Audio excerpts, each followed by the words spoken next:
Bismillahirrahmanirrahim. Assalamualaikum warahmatullahi wabarakatuh. Sebelum kita memulai kegiatan diskusi kita atau webinar kita pada malam hari ini, ya teman-teman sekalian, teman-teman peneleh se-Indonesia, ya. Di sini saya ingin membacakan nih terkait Diskarnas ke-13, ya, Diskarnas ke-13 aktivis peneleh, ya, yang insya Allah akan diadakan di Sumbawa NTB, ya. Nah ini pendaftarannya nih yang sudah muncul di layar teman-teman sekalian, ya, di Zoom, terkait Diskarnas ke-13 aktivis peneleh, ya, temanya itu keadaan sosial untuk kaum mustadzafain, ya. Nah, pendaftarannya itu tanggal 1 sampai 27 Maret 2021. Nah, pengumuman kelolosan tanggal 29 Maret tahun 2021. Nah, ini di bawahnya ada link pendaftarannya, bisa diklik bagi teman-teman sekalian yang ingin mendaftarkan di Diskarnas ke-13. Nah, ini lokasinya di Sumbawa NTB. Pelaksanaannya itu tanggal 8 sampai 11 April 2021.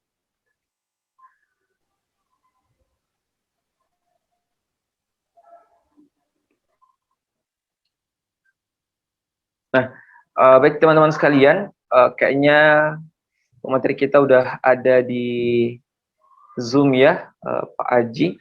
Alhamdulillah. Assalamualaikum Pak Aji, selamat bergabung. Assalamualaikum, waalaikumsalam. Insyaallah.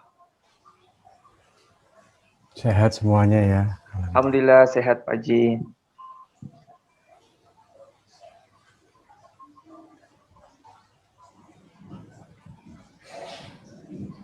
Ya Pak Aji, boleh kita mulai Pak Aji? Silahkan. Baik.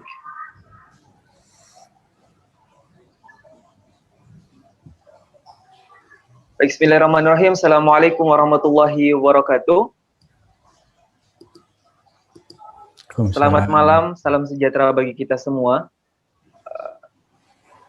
Puji syukur atas kehadiran Allah Subhanahu wa Ta'ala, atas segala berkat, rahmat dan hidayahnya, sehingga kita dapat dikumpulkan, ya, bertemu, ya, melalui via Zoom, ya, via virtual lewat Zoom untuk sama-sama mengikuti kegiatan webinar, ya, kegiatan webinar yang diadakan oleh teman-teman peneleh regional Makassar, ya, yang berjudul menggugah dormansi pergerakan pemuda Indonesia. Nah, alhamdulillah saya diberikan kesempatan untuk moderatori atau mengawal kegiatan ini hingga selesai, dan alhamdulillah pemateri sudah ada, ya, bersama-sama kita di Zoom, ya, Pak Aji, alhamdulillah. Tapi sebelum saya menyerahkan nih semuanya ke Pak Aji membahas terkait dormansi pergerakan pemuda Indonesia. Nah, saya ingin membacakan sedikit CV Pak Aji Dedi Mulawarman, ya. Nah, nama beliau itu Dr. Aji Dedi Mulawarman, SE, SP, MSA, ya. Nah, pendidikan beliau itu Dr. Sains Akuntansi dari tahun 2005 sampai 2008 di Universitas Brawijaya Malang. Kemudian short course in Higher Education tahun 2012 di Flinders University, Australia. Nah, aktivitas beliau itu pertama ada komite audit, ya, PT PG Raja Wali Nusantara Indonesia, ya, BUMN tahun 2015 sampai 2016. Kemudian tim kecil Blueprint Hilir Bani Hashim, ya. Kemudian beliau juga direktur Masjid Ilmi Bani Hashim, ya, bertaraf internasional Singosari Malang.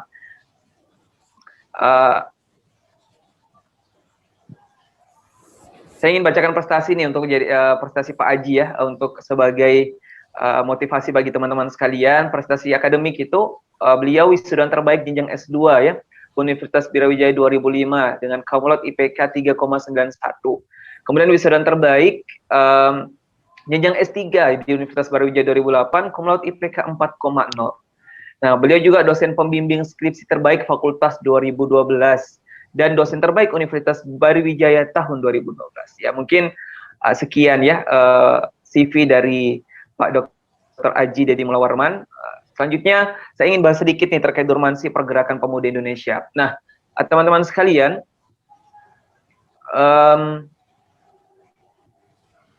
kalau kita bicara terkait pergerakan pemuda, ya,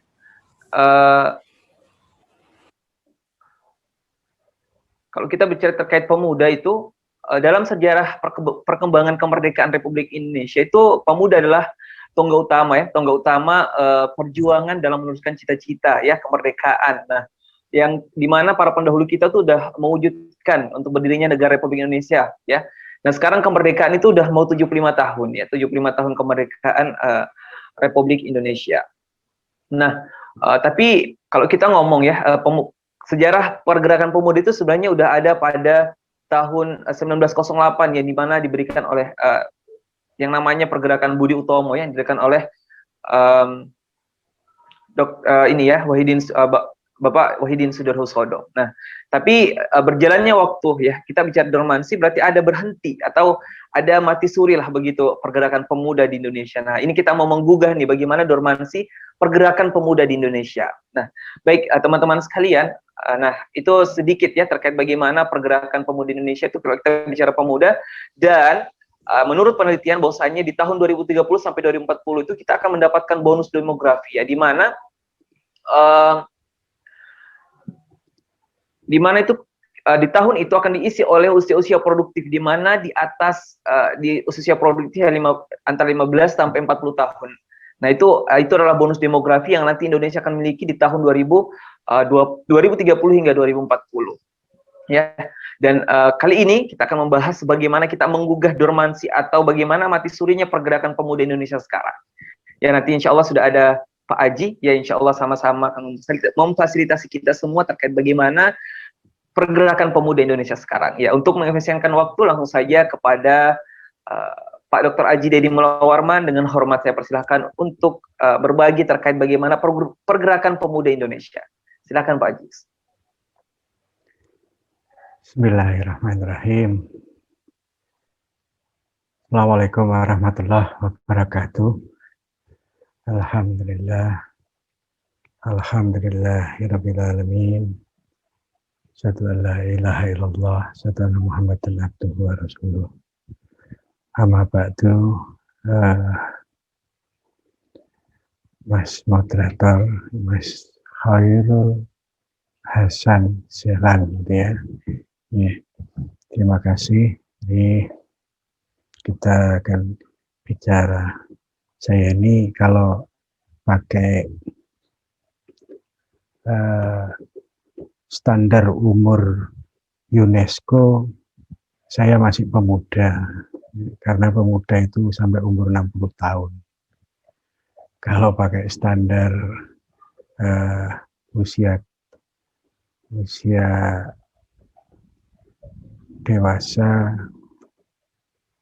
40 tahun, seperti Kanjeng Nabi kita Rasulullah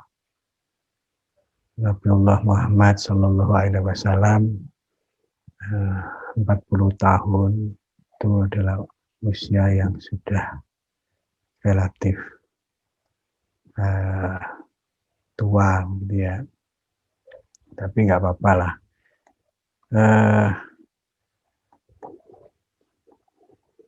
Kalau ingin cerita tentang gerakan mahasiswa, memang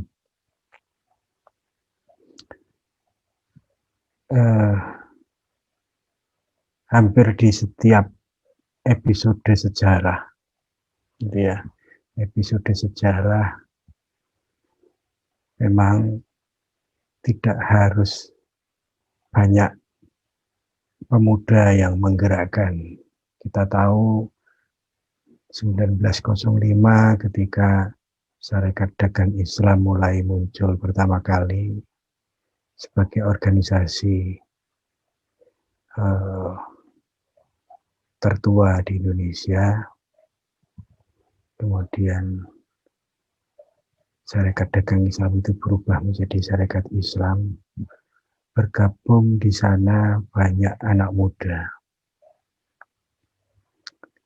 Salah satunya adalah anak muda, para aktivis, gitu ya, aktivis di masa itu, sekitar tahun 1900-an, biasa berkumpul di rumah Peneleh di Surabaya. Banyak pemuda tersebut umur belasan tahun, hingga 20 tahun, 30 tahun gitu ya berkumpul. Apa yang dipikirkan oleh mereka? Yang dipikirkan adalah sama, dormansi gerakan pasca 1825-1830 Perang Diponegoro, setelah itu Nusantara waktu itu atau Hindia Belanda, deklinasi perjuangannya makin menurun, kekuatan pemerintah Belanda yang menggantikan VOC itu makin kuat, sehingga ada dua model manusia. Jadi masyarakat kecil wong kromo gitu ya.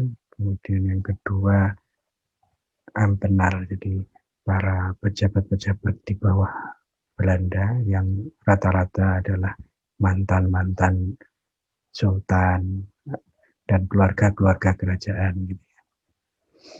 Nah, yang jadi antek-antek Belanda. Nah, itu berlangsung terus ketika Kultusstelsel, kemudian sampai puncaknya 1901 ada politik balas budi, katanya politik balas budi gitu ya. Tapi itu sebenarnya adalah agenda liberalisasi awal, liberalisasi otak manusia ya, di Hindia Belanda, di Indonesia waktu itu. Nah, dan disitulah mulai muncul anak-anak muda yang gelisah. Nah, kemudian anak-anak muda ini tidak banyak, tapi dari berbagai penjuru negeri. Dan puncaknya nanti ada puncak-puncak awal 1928, ya, Sumpah Pemuda kedua, kemudian 1945.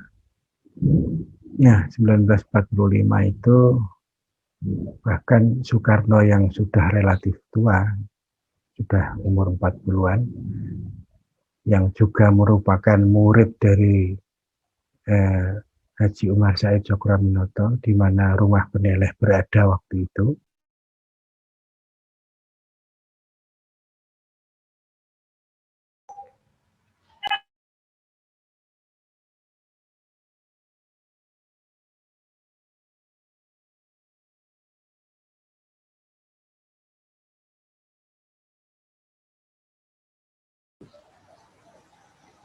Nah, saya nggak dengar ya dari tadi atau kepotong ya. Jadi rumah Peneleh, saya ulangi ya, rumah Peneleh sejak 1912 gitu ya, sudah banyak berkumpul anak-anak muda. Ada Soekarno, ada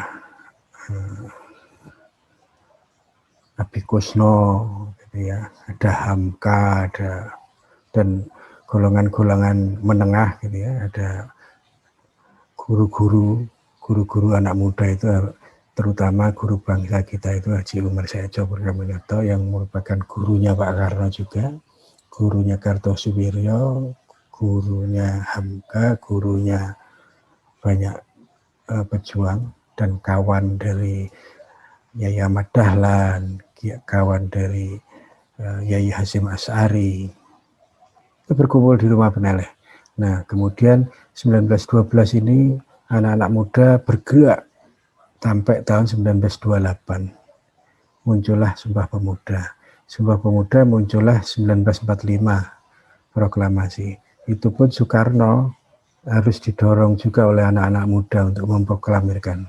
Sempat diculik begitu kan Pak Karno, untuk segera memproklamasikan kemerdekaan. Jadi peran anak muda ini luar biasa. Nanti tahun 1965 juga begitu, ada KAMI-KAPI gitu ya, Kesatuan Aksi Mahasiswa Indonesia dan Kesatuan Aksi Pelajar Indonesia, yang di dalamnya ada HMI, ada gerakan-gerakan pemuda, ada revolusi tahun 65. Nanti 98 juga begitu, ada peran anak muda. Nah, kalau kita lihat dari rentetan sejarah tadi, rentetan-rentetan sejarah yang di mana anak muda bergerak, pertanyaannya kan mengapa dan apa yang memotivasi mereka dan bagaimana mereka bergerak gitu ya. Nah,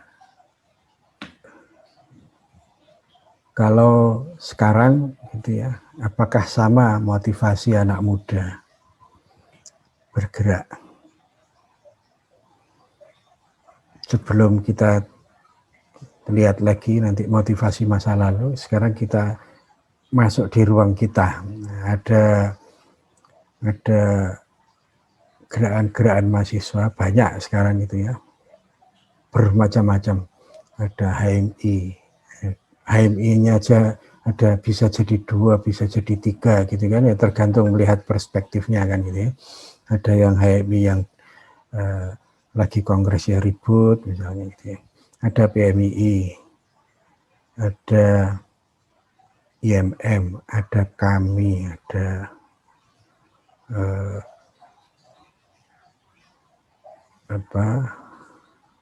NW gitu ya, pemuda NW, Himah NW misalnya.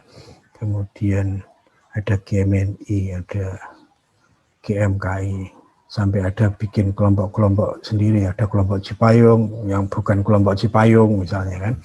Banyak sekali anak muda sekarang.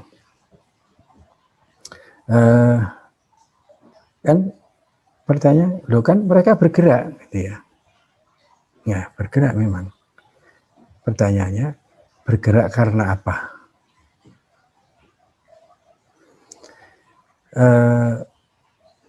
Rata-rata anak muda sekarang saya melihatnya, ya saya juga pernah jadi seperti Anda gitu ya, anak muda, pemuda, mahasiswa yang bergerak di masa, kalau saya hidup di masa Orde Baru, jadi perubahan dari Orde Baru, bahkan saya di Orde Baru ya, nanti saya lulus baru kemudian ada reformasi. Saya tahun 88 masuk kuliah di Jogja, lulus 94. 4 tahun kemudian Soeharto jatuh misalnya. Nah, ada proses-proses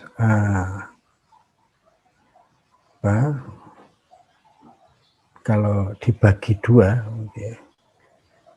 Saya biasa membagi dua gerakan anak muda. Biasa saya sering saya sering ungkapkan anak muda gerakannya itu, yang satu berpikir secara konstruktif, yang satu atau terstruktur gitu ya, atau yang antisipatif. Nah, pertanyaan lanjutannya kan bisa ditanyakan gini, kira-kira Anda, kita, gitu ya, anak-anak muda itu,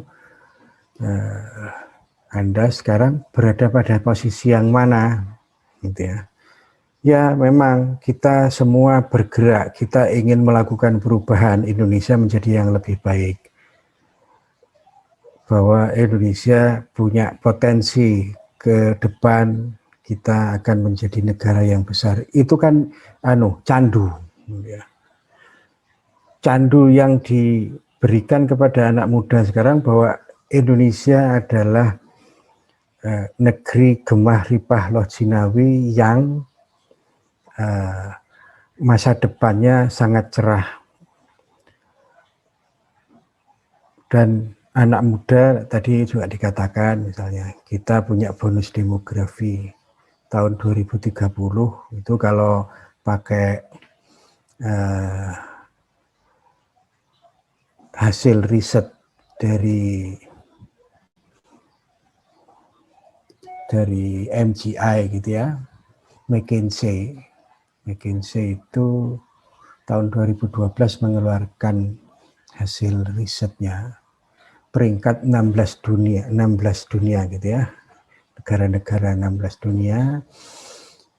Indonesia tahun 2012 masih 16 dunia. Nanti diprediksi bahwa Indonesia akan masuk peringkat 7 dunia. Ini candu bagi saya. Kenapa? Ya, memang nanti ada bonus demografi. Nah, pertanyaan yang lebih jauh gitu ya, apakah tahun 2030 itu benar-benar kita itu menjadi negara maju? Ukurannya apa? Gitu ya. Kalau menggunakan ukuran McKinsey, gitu ya, McKinsey, ya Indonesia akan jadi negara maju dengan market opportunity menjadi 1,8 triliun dolar. Kemudian masyarakat kelas konsumtif 135 juta orang dan skilled worker atau masyarakat yang bonus demografis itu adalah 113 juta orang. Ya, kalau bukan orang ekonomi nanti pasti, wih keren Indonesia ini, perekonomiannya akan menjadi nomor 7 dunia dan seterusnya dan seterusnya. Tapi kalau orang ekonomi seperti saya memang saya awal bangga, wih dahsyat ini Indonesia ini ya. Tapi setelah saya baca ulang gitu ya, hasil riset itu seluruhnya, mulai dari halaman pertama sampai akhir, saya berpikir, loh ternyata Indonesia itu hanya menjadi pasar potensial. Artinya apa? Artinya kita adalah tempat jualan barang-barang, produk-produk impor yang jumlahnya 1,8 triliun dolar itu. Kemudian bonus demografi nanti, masyarakat anak muda itu adalah anak-anak muda yang cara berpikirnya konsumtif, hanya menjadi pekerja. Nah, apa yang salah gitu ya? Ini kata kuncinya adalah kita itu ada di Indonesia berpikir produktif atau berpikir konsumtif. Ini nanti ada korelasinya dengan yang tadi saya tanyakan. Gerakan pemuda itu dinamis memang, menggerakkan anak muda itu dua, mereka berpikir konstruktif atau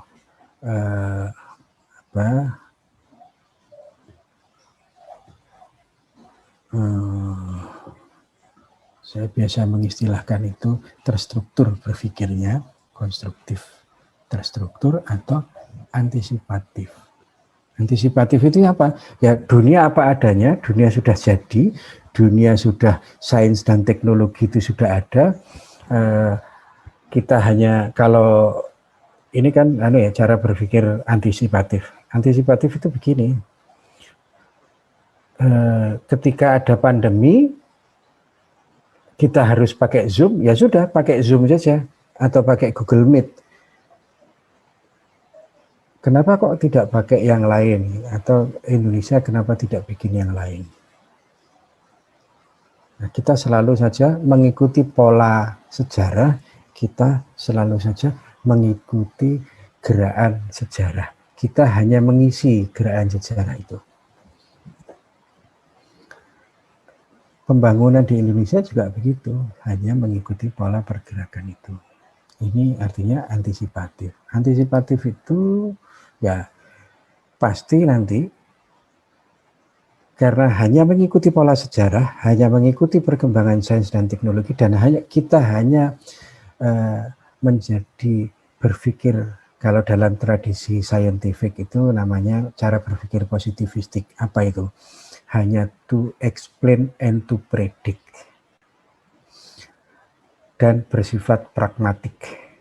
Apa itu? Hanya melihat realitas itu, menjelaskan realitas, Oh, realitasnya begini, sains dan teknologinya begini, diprediksi nanti tahun 2030 begini.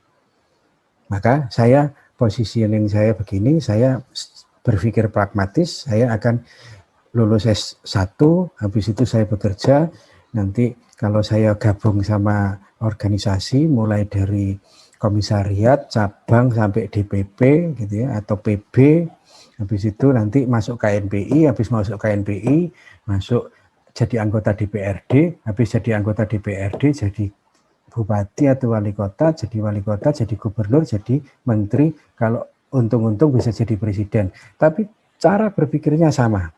Apa? Sporadis, politis, pragmatis, kepentingan sosial jangka pendek. Saya mau tanya, apakah gerakan-gerakan mahasiswa di seluruh Indonesia punya agenda desain, sains dan teknologi, politik, ekonomi, dan kebudayaan, sistem pendidikan, maupun gerakan-gerakan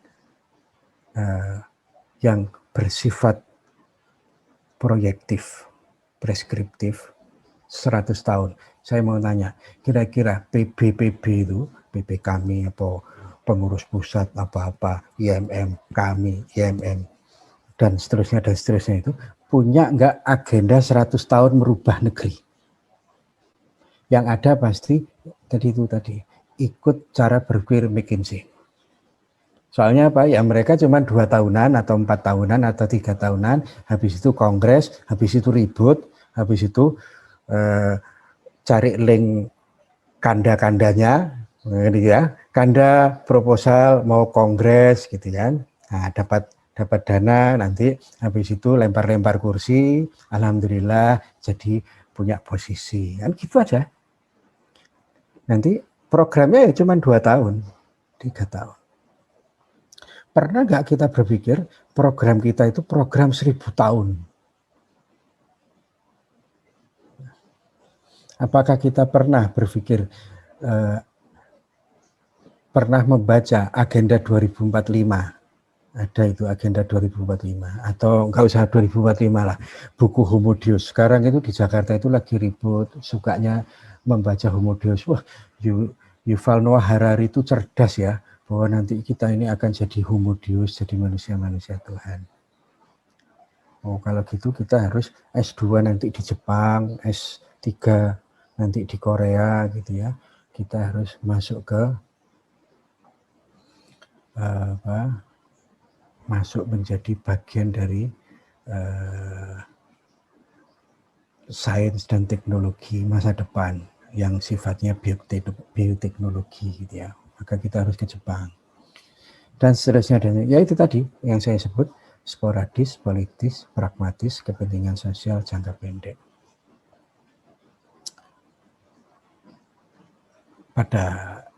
Apakah kita tidak pernah berpikir bahwa kita punya agenda perubahan kaderisasi yang bernilai intelektual, bermoral, punya agenda kultural masa depan? Itu tadi 100 tahunan. Itu yang cara berpikir struktural tadi itu.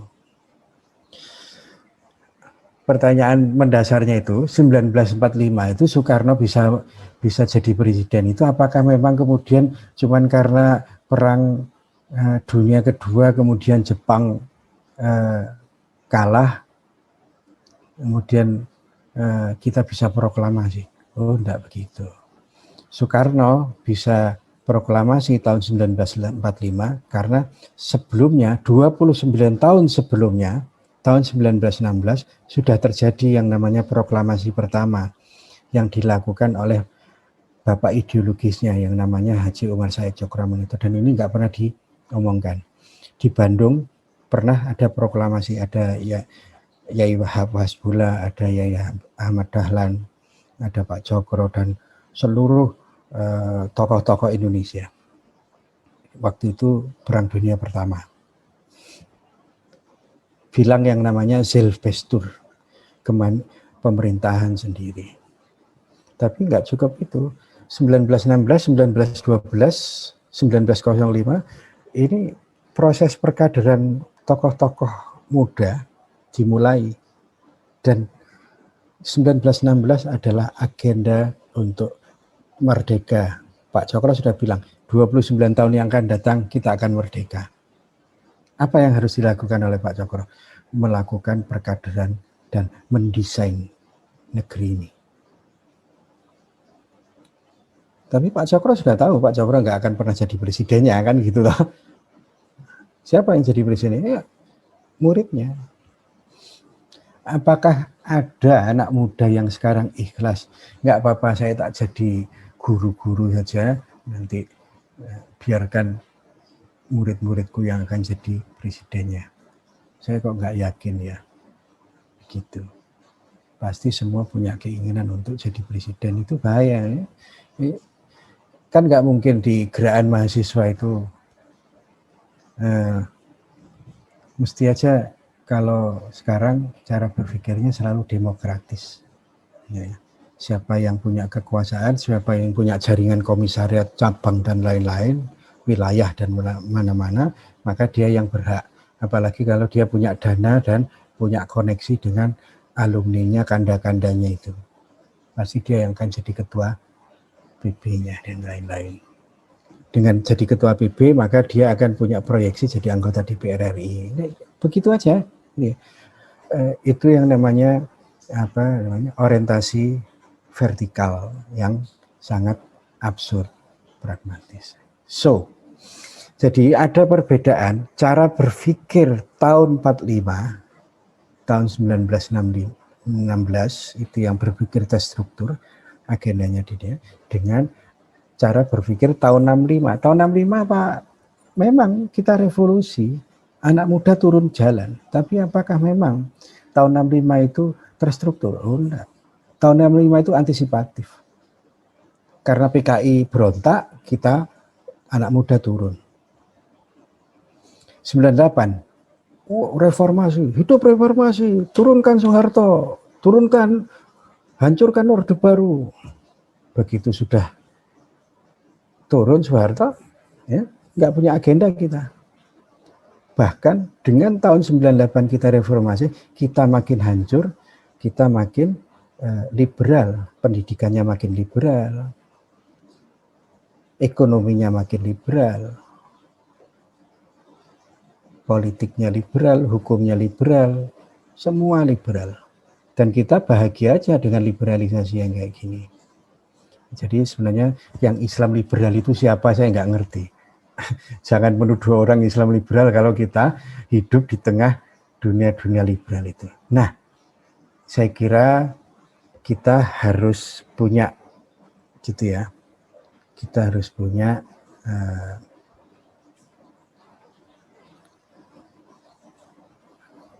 cara berpikir yang lebih komprehensif. Makanya bisa jadi tema hari ini teman-teman Peneleh Makassar bikin tema yang namanya dormansi. Mungkin yang disebut dormansi itu ya ini, gitu ya. Anak-anak muda sekarang, anak-anak muda jalan, tapi dormansif dari sisi cara berpikir terstruktur yang berorientasi masa depan. Dia hanya ikut dalam arus-arus besar. Nanti 2024, keluarlah itu namanya calon-calon presiden pilihan anak muda. Sudah si A, si B, si C. Waduh, ganteng-ganteng calon presidennya. Nanti yang dipilih yang ganteng. Yang diksinya bagus, yang cerdas hanya omongan gitu ya. Tapi bisa jadi dia juga berpikir pragmatis. Dulu Anda pasti, itu saya milih si itu, wah keren ya. Kita contoh aja 2019, apalagi 2019 kita ditipu habis-habisan. Ya, misalnya umat Islam kan banyak ditipu habis-habisan umat Islam. Sekarang sudah ribut nomor 1 dan nomor 2, sampai banyak yang mati. Di Madura itu banyak yang bunuh-bunuhan. Begitu sudah jadi pemerintahan baru 2019, kumpul semua yang kampanye gitu, di tingkat elit. Nah, artinya itu apa? Artinya semua gerakan dinamis, artinya sporadis, politis, pragmatis, hanya untuk kepentingan sosial jangka pendek. Tidak ada itu yang namanya Indonesia masa depan yang lebih baik. Saya kira itu harus ada pilihan-pilihan strategis yang menjadi reminder kita sekaligus menjadi bahan rekonstruksi berpikir anak muda, gitu ya. Apakah kita hanya mau berkubang di tempat yang memang sudah hancur-hancuran ini, kita hanya berdiri di atas gubuk reot, gitu ya, atau kita memang benar-benar akan membangun sebuah struktur kebudayaan dan peradaban yang lebih megah. Kita tidak akan pernah menjadi pusat peradaban Indonesia kalau anak mudanya tidak punya agenda 100 tahun ke depan, 1000 tahun ke depan secara bersama-sama. Selalu saja nanti ini sekarang ya, kalau sekarang pada kumpul nih, pada anak muda HMI, IMM, kami, PMII, GMNI, GMKI pada kumpul kalau sekarang itu. Tapi nanti ketika sudah di dewan ribut sendiri-sendiri, semua ambil kekuasaannya sendiri-sendiri. Sehingga apa? Yang memanfaatkan the man, the entity behind our nation, gitu ya. Kita tidak pernah melihat bahwa kitalah yang menyusun, tapi selalu saja politisi-politisi itu hanya menjalankan agenda yang sudah didesain, menjalankan itu. Yang paling dahsyat itu apa? UUD 45 kita sudah didesain habis-habisan menjadi liberal, gitu ya. Itu aja contohnya. Artinya kita sudah nggak punya GBHN kan? Karena nggak punya GBHN, padahal GBHN itu yang merancang adalah para politisi sebenarnya, para wakil rakyat. Tapi sekarang yang merancang arah pembangunan masa depan adalah rencana jangka panjang pembangunan nasional yang 2002 sampai 2020 itu ya. Nanti 2020 sampai 2035 nanti pendidikan bikin sendiri. Ini kementerian bikin sendiri-sendiri, tapi ya itu siapa yang bikin di situ? Itu yang disebut the entity behind the nation. Bukan Anda para mahasiswa yang nanti bisa jadi menjadi para pemimpin-pemimpin di Senayan. Anda hanya menjalankan karena Anda tidak punya GBHN. Jadi simpulannya, kalau Anda ingin merubah, ya harus ada hijrah, gitu ya. Harus ada perubahan mindset sejak awal, baik diri maupun entitas. Gerakan-gerakan pemuda harus konsolidatif. Hijrahnya bukan urusan politik dan ekonomi yang di awal. Yang harus diselesaikan adalah hijrah kebudayaan. Hijrah kebudayaan yang beragama. Bukan hijrah agama berkebudayaan, gitu ya. Tapi hijrah kebudayaan yang memiliki agama. Nah, itu kalau hijrah kebudayaannya selesai, desain kebudayaannya selesai, insya Allah nanti politik ekonominya akan ngikut. Seperti apa? Ya, kebudayaan beragama kita ya, kalau kita sepakati Pancasila itu adalah langkah final, ya sudah, itu sila pertama sampai sila kelima harus dijalankan secara konsekuen, gitu ya. 5 sila itu, apakah saya tuh nggak tahu apakah ada, gitu ya, gerakan anak muda bersama-sama merancang 5 sila dalam gerakan kebudayaan, dalam gerakan politik dan seterusnya. Politik kita aja politik demokrasi, bukan politik suro kan, gitu ya. Ekonomi kita ekonomi liberal, bukan ekonomi berbagi, bukan keadilan sosial, dan seterusnya. Makanya apa yang harus diselesaikan? Hijrah kebudayaan beragamanya dulu, baru kalau sudah konsep kebudayaan selesai, baru konsekuensi konstruktifnya bisa didesain. Apa? Hijrah syuro dan hijrah ke semesta yang sejahtera, ekonomi kesejahteraan itu, bukan ekonomi liberal. Sehingga nanti yang lain akan ngikut semua. Saya kira itu sih ya pemicunya gitu ya, pancingan awal gitu ya. Nanti mungkin kita banyak diskusi gitu ya, supaya ada feedback. Mungkin saya juga ngerti dengan dunia anak muda, tapi saya di masa-masa yang sudah jadi orang tua, punya cucu, tapi saya masih kumpul dengan anak-anak muda. Makanya kita bersama-sama teman-teman para aktivis tua gitu ya, kumpul bikin yang namanya Yayasan Peneleh yang Utama gitu ya. Itu apa ya, itu mengumpulkan teman-teman di seluruh organisasi yang macam-macam itu, latihan untuk berkonsolidasi, latihan untuk mengikat silaturahmi persaudaraan, memandang negeri bukan berbasis pada kepentingan entitasnya masing-masing, tapi bersama-sama melihat ini untuk negeri gitu ya. Ya, di Peneleh itu macam-macam.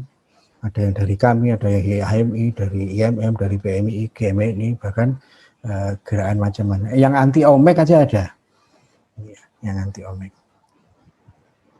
Anak-anak komunitas juga banyak kumpul di situ. Semua apa? Semua satu untuk negeri dan terkonsolidasi. Bukan kolaborasi. Kalau kolaborasi lah kepentingannya sendiri-sendiri, kolaborasi. Saya paling tidak suka dengan istilah kolaborasi itu. Kolaborasi, kompetitif, kompetensi itu adalah agenda-agenda liberal yang kadang-kadang kita istilah itu, tapi bagi saya istilah itu adalah istilah yang digerakkan untuk kepentingan liberal itu yang kita nggak sadar. Makanya kalau kita nggak sadar ya sama seperti demokrasi, ekonomi, pertumbuhan, itu kan istilah-istilah, ya, istilah-istilah yang menjebak kita tanpa sadar menjadi liberal tanpa sadar. Nah, caranya yaitu, caranya menyelesaikan masalah kebudayaan kita. Kita harus kembali ke jati diri kita sendiri. Jati diri sebagai Indonesia. Terima kasih. Assalamualaikum warahmatullahi wabarakatuh. Waalaikumsalam warahmatullahi wabarakatuh. Masya Allah, menarik sekali ya pembahasan terkait bagaimana dormansi pergerakan pemuda Indonesia. Tadi sudah banyak dibahas ya, awal pemancing bagi teman-teman sekalian, nanti bisa dilanjutkan dengan diskusi terkait bagaimana dormansi pergerakan pemuda Indonesia. Nah, menurut Pak Haji itu dormansi pergerakan pemuda Indonesia itu sebenarnya bukan di pergerakannya ya, tapi di mana pola berpikir ya. Pola berpikir pemuda itu sekarang masih disimpulkan tadi bahwasannya masih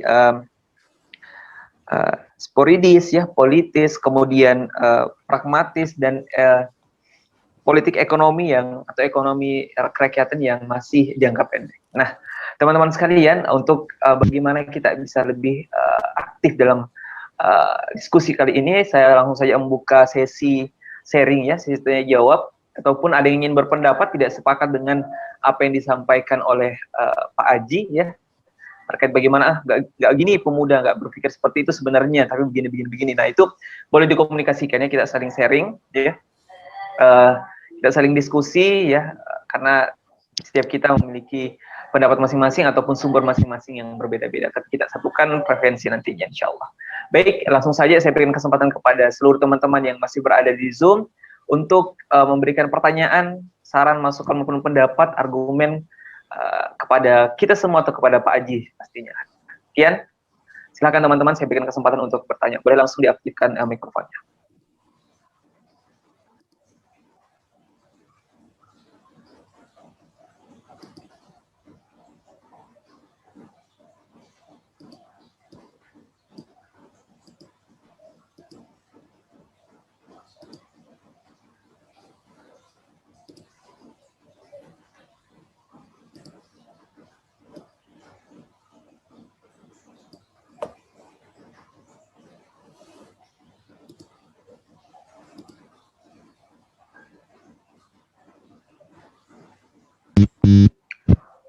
Ya, silakan teman-teman yang ingin diskusi. Yuk, terkait bagaimana pergerakan pemuda di Indonesia sekarang. Nah, ini teman-teman yang di sini masih ada Mbak Syafatul Wahyuni ya, Mbak Nur Amalia.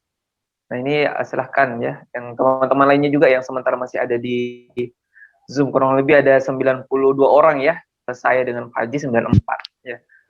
Ya, silahkan bagi teman-teman sekalian, teman-teman peneleh ya yang bergabung, silahkan yang ingin didiskusikan, ada yang mau ditanyakan, silahkan.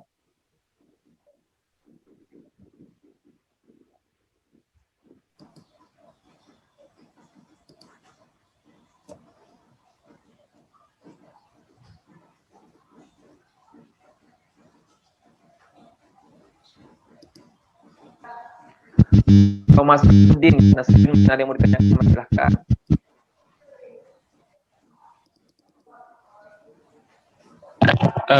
Saya Kak bisa bertanya.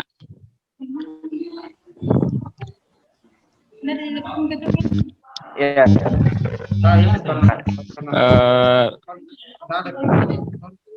Baik. Bisa Kak, bisa bicara. Oke, baik.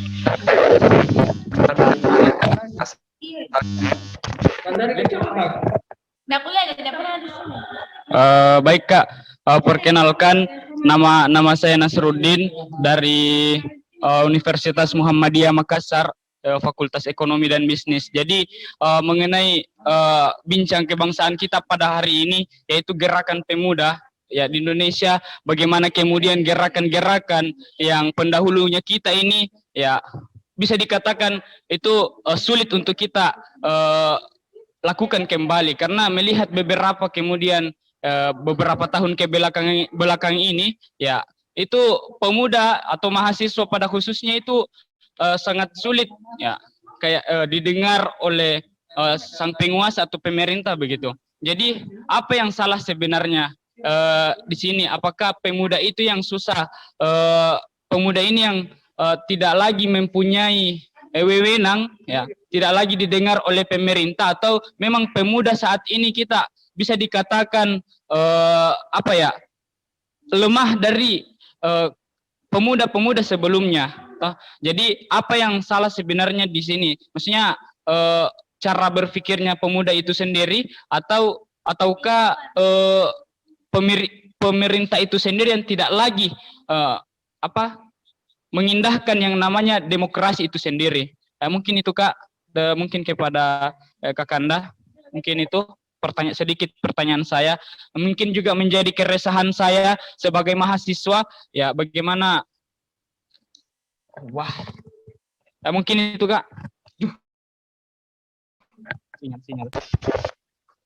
Ya, baik. Bagaimana Pak Haji, boleh ditampung dulu atau langsung mau dijawab? Ya, monggo ditampung aja dulu sambil saya catat. Siap. Ada yang dari chat juga itu katanya, nggak apa-apa kalau mau chat. Ya teman-teman, kalau memang sinyalnya agak keganggu, boleh via chat room ya, boleh silahkan. Nanti saya bacakan atau nanti juga Pak Haji bisa langsung dilihat pertanyaannya di chat room.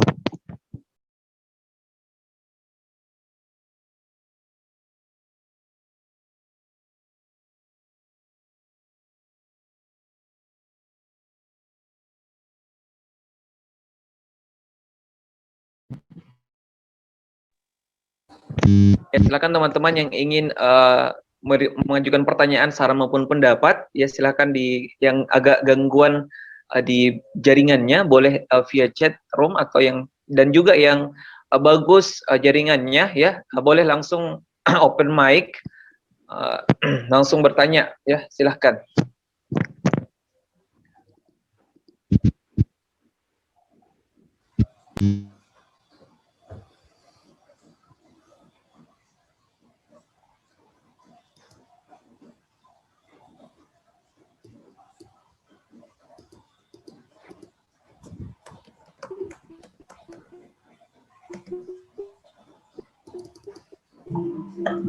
Saya Kak mau bertanya. Ya.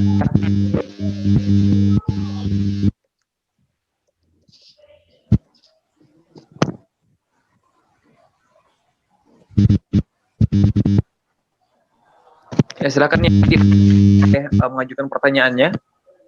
Tadi dari suara perempuan ya. Silahkan.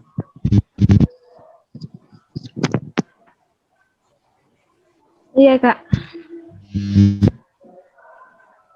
Ya, silahkan diajukan pertanyaannya. Oke, baiklah. Perkenalkan, nama saya Nadia Makassar, Fakultas Ekonomi. Apakah menurut Bapak Aji Dedi Mulawarman, mahasiswa atau pemuda Indonesia dapat merubah Indonesia tanpa membuat agenda 1000 tahun untuk Indonesia? Sekian dari saya, terima kasih.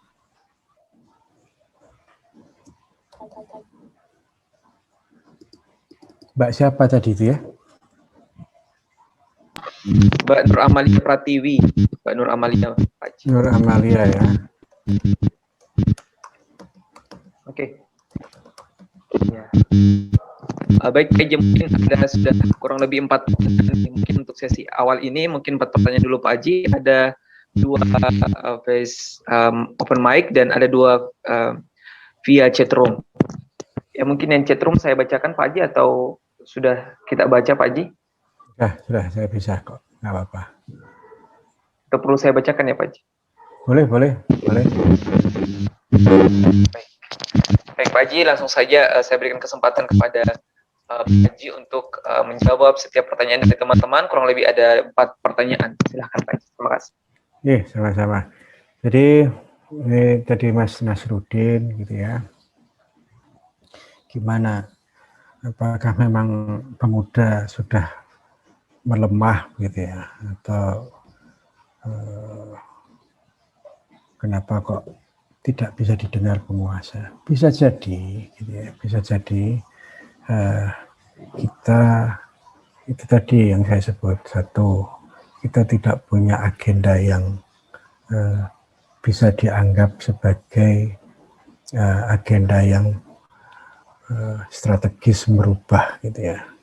Kita menjadi subordinat dari kekuasaan. Gitu. Pemuda sekarang bisa jadi banyak yang menjadi subordinat. Begitu kita demo, gitu ya, kita menyuarakan. Tapi demo itu pun hanya bagian dari desain, gitu ya. Kejernihan kita sebagai anak muda belum bisa terselesaikan dengan baik gerakannya. Karena apa? Satu, kita terjebak pada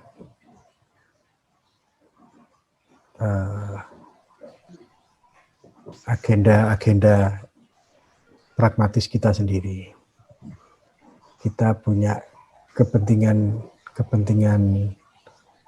pribadi yang lebih menonjol daripada kepentingan bangsa ini. Padahal kalau dalam perspektif gitu ya, perspektif agama misalnya, Islam, Rasulullah pernah mengatakan khairunas anfahum linas gitu ya. Orang yang baik itu kalau bisa melakukan perubahan yang lebih baik untuk masa anunya. Tapi itu kan hampir selalu gitu ya, sinyal-sinyal Rasulullah gitu ya, maupun sinyal Quran itu tidak pernah berorientasi pada aku. Misalnya iya kan na'budu gitu kan, na'budu bukan a'budu misalnya. Itu kan kami ya, kita semua harus bergerak, bukan saya yang bergerak. Bukan saya yang ingin masuk surga sendirian. Nggak ada itu. Perintah-perintah Quran itu menunjukkan bahwa kita harus punya keinginan untuk maju masuk surga sendirian, tapi selalu saja orientasinya untuk ummah, untuk rakyat, untuk masyarakat, untuk negeri ini. Nah, hal-hal begini ini nggak bisa diselesaikan kalau sistem perkaderannya kita dicekoi. Banyak organisasi kader sekarang adalah tempat untuk cuci otak, bukan tempat untuk diskursus. Kenapa begitu? Karena anak muda kurang baca. Kita lebih banyak copy paste di blog sana blog sini. Itu gampang kok ngajarnya. Saya itu kalau ngajar di kelas, ya, ngasih tugas, hampir 90% kalau saya tidak meriksa itu selalu copy paste. Kalau itu menjadi perilaku, apalagi itu kemudian dibawa ke gerakan, sudah anak-anak mahasiswa hobinya cuma berpikir politis, nggak pernah baca buku, nah sudah habis. Yang dibaca itu cuman buku-buku tipis-tipis, kalau sudah lebih dari 30 halaman pusing gitu ya. Itu kan berbahaya gitu ya, berbahaya. Anak-anak muda sekarang relatif tidak suka baca, itu berbahaya. Kemudian tradisi untuk diskursus itu juga lemah. Sukanya dengerin pengajian, kemudian oh iya bener, oh iya bener. Itu aja, nggak pernah. Saya sering gitu ya, melihat diskusi teman-teman mahasiswa. Ya karena saya sering ngisi di Diksarnasnya Peneleh kayak sudah beberapa belas kegiatan, berpuluh-puluh diskusi maupun baik yang diskusi via virtual begini maupun yang langsung offline gitu.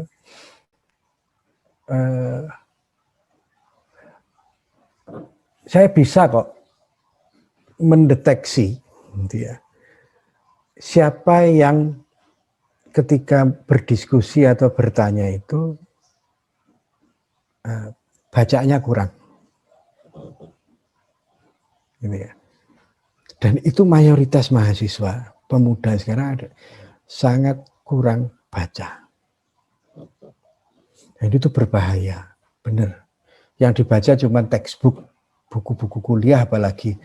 Itu pun hanya fotokopi, kan gitu baca, kan bahaya itu. Kalau fotokopi masih nggak apa-apa, copy paste di blog sana, blog kakaknya, kakak kelasnya, wah itu lebih bahaya lagi. Itu bisa jadi itu. Sehingga kita tidak bisa menemukan sesuatu yang baru. Ya, bagi penguasa itu banyak doktor, banyak profesor yang lulusan luar negeri, lulusan dalam negeri yang sudah banyak baca buku bermacam-macam, gitu ya, banyak nulis artikel dalam dan jurnal dalam dan luar negeri, kemudian melihat mahasiswa ketika demo, tuntutannya atau kemudian membuat sebuah naskah akademik, tuntutannya hanya di permukaan. Ya, bagi penguasa kalau itu sudah tak lakukan. Anda cuma mau demo untuk apa? Anda mau mengajukan usulan untuk apa? Kalian tidak memperbaiki kok. Kalian hanya merusak. Kan begitu nanti pada akhirnya. Itu tadi karena kita tidak punya desain besar untuk merancang perubahan masa depan. Ini tadi Anda hanya masuk dalam ruang-ruang yang sudah disediakan.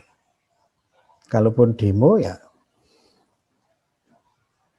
saya dulu demo, saya sudah demo undang-undang cipta kerja, wah ribut, sekarang lolos juga, gitu ya. Sama aja toh, demo, HRS demo, apa ini, anak muda banyak yang demo. Enggak.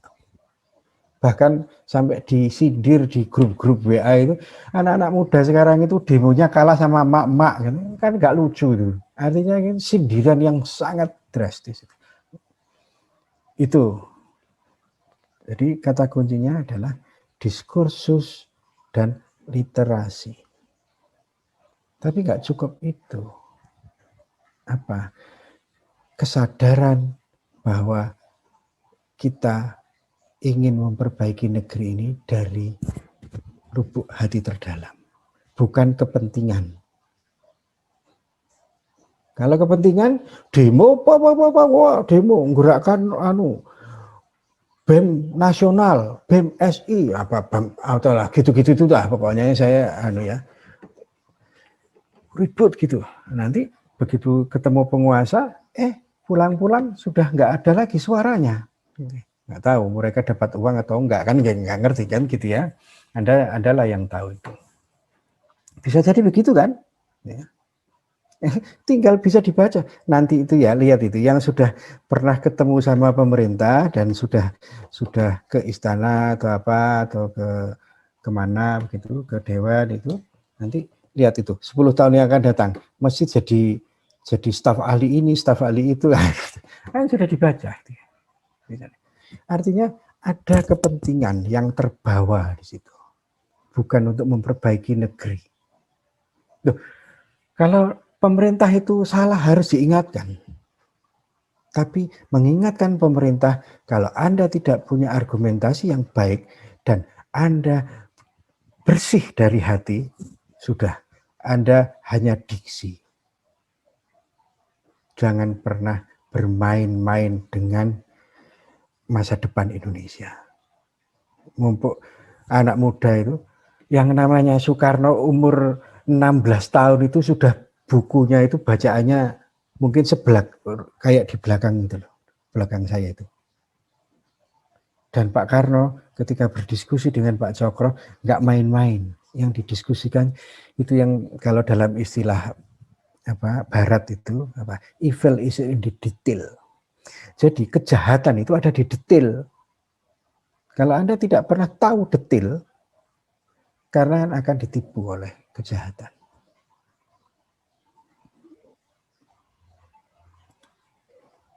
Saya punya cerita seorang teman senior saya tahun 80-an. Saya waktu itu di HMI, saya HMI MPO. HMI MPO itu tahun 80-an itu nggak bisa ngomong begini. Perkaderan itu dikejar-kejar polisi kemana-mana. Salah satu alumni, salah satu senior saya di atas, saya jemput LK gitu ya. Habis jemput, selesai ngisi materi LK, kemudian bicara di luar gitu ya, sambil nunggu mau diantar pulang. Tentang gimana ini kampus saya ini. Masa zaman-zaman kayak gini korupsinya luar biasa dahsyatnya. Saya sampai demo itu. Dan dia, karena dia kakak kelas saya ini orang sipil, dia itu sampai punya RAB pembangun gedung kampus yang itu di markup habis-habisan. Dan dia dan bersama teman-temannya bikin tandingan RAB yang kalau itu dibikin beneran itu harganya tidak sampai 3 kali lipat, hanya sepertiga dari biaya yang muncul itu. Demo, beneran demo.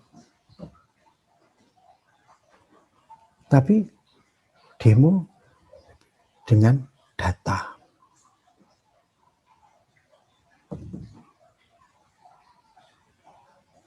Jadi, Anda kalau tidak punya ilmu ya, bahaya. Ya, itu satu. Anda hanya jadi pengobar semangat tapi kosong. Jadi kayak tong kosong nyaring bunyinya itu kan. Nah, itu. Saya kira moga-moga mahasiswa tidak menjadi tong kosong nyaring bunyinya.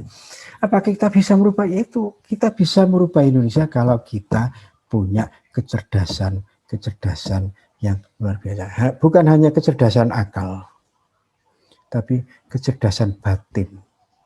Nah, kecerdasan batin itu hanya bisa diisi kalau seorang muslim kayak saya, ya zikirnya yang banyak, zikirnya yang benar.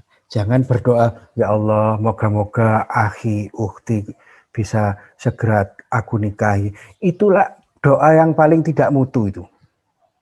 Ya Allah, moga-moga IP saya 3,5. Ya Allah, moga-moga saya segera lulus. Itu doa yang paling tidak mutu.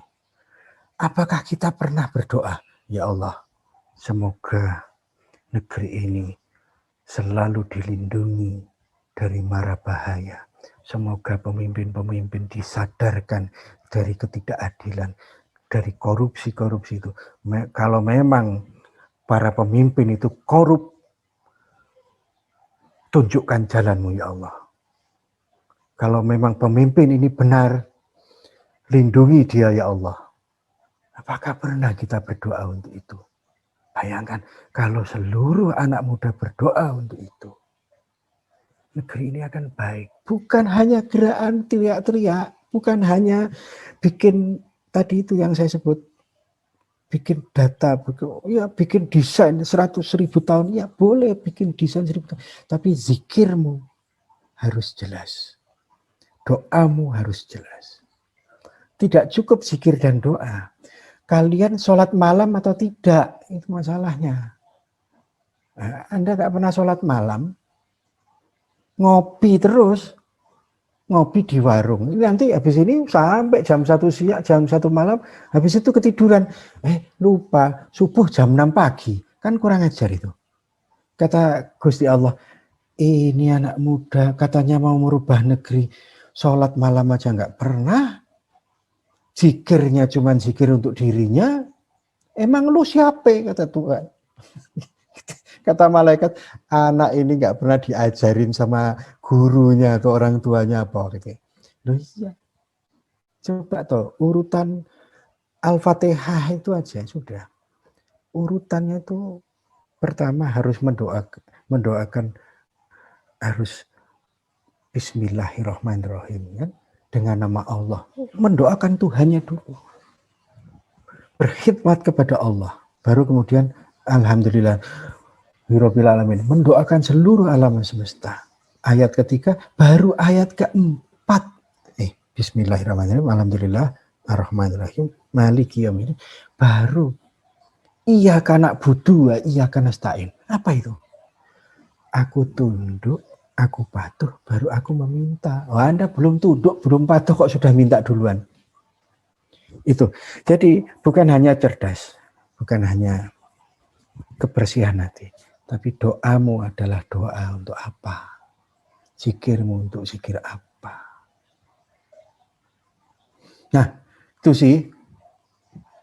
Jadi bisa lah, kita masih bisa. Kalau masih ada anak muda ini, ada 97 orang hadir di sini. Bayangkan kalau ini Zoom-nya bisa sampai 300 sampai 500 langganannya, itu bisa ya datang lebih banyak, lebih keren.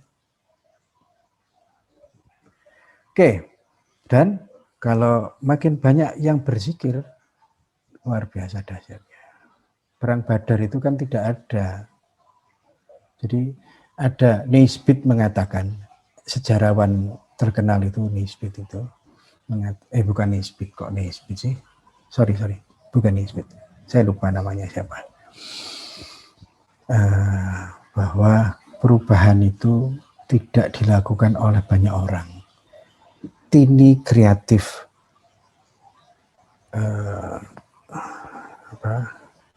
minority. Jadi hanya orang-orang yang minoritas yang kreatif, orang kecil aja, orang yang kecil tapi dia kreatif, dia yang akan merubah sejarah. Hampir seluruh perubahan di dunia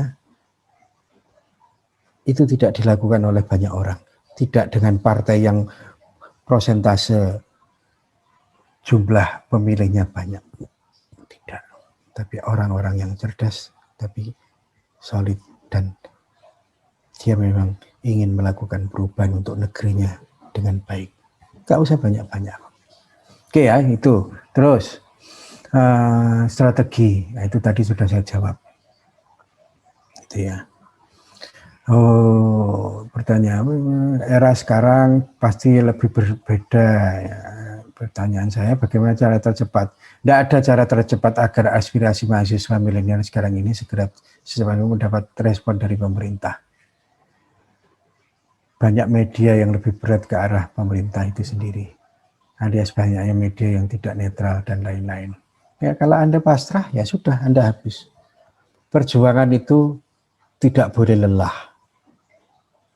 Perjuangan itu tidak boleh terputus hanya karena kita tersandung tembok yang besar di depan. Perjuangan itu harus istiqomah. Kalau Anda merasa bahwa perjuangan itu harus benar, lakukan.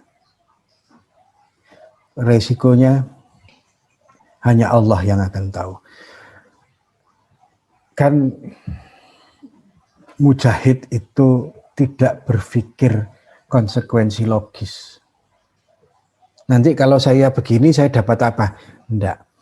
Mujahid yang benar, pejuang yang benar, yang ingin negerinya benar-benar menjadi negeri yang punya, menjadi bagian dari pusat peradaban dunia.